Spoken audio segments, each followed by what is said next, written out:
Brett Craigmyle works with a greenhouse full of weeds. The University of Missouri graduate student in plant sciences is looking for the best combination of herbicides to kill these weeds. It's always a war on weeds. Plants are so adaptive and they can constantly change and mutate and develop resistance. It's just a constant battle. This is water hemp. This is our biggest weed problem in Missouri. MU Extension weed scientists are working with a herbicide called 2,4-D and mixing it with other herbicides to combat resistance.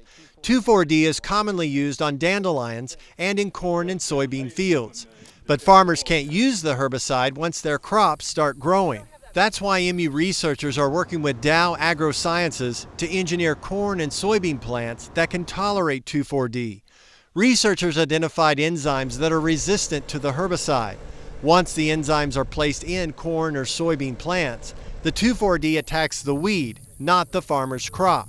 But MU weed scientists say these new technologies will be a long-term solution only if farmers use smart weed management practices. You know, a lot of growers will look at the 2,4-D resistant soybean technology and they all think it's going to be the next silver bullet, just like Roundup Ready crops were.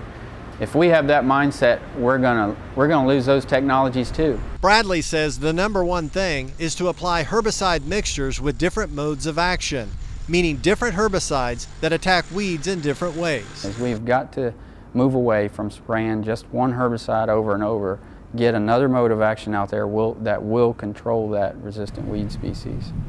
Rotating crops keeps weeds off balance and combats resistance. The MU weed scientist says farmers must not wait until herbicides stop working or rely solely on new technology. If they do, it will cost them more in the long run. If we don't take it as a tool in the toolbox that has to be part of an integrated program, we will fail at all these new technologies that come down over the next couple of years.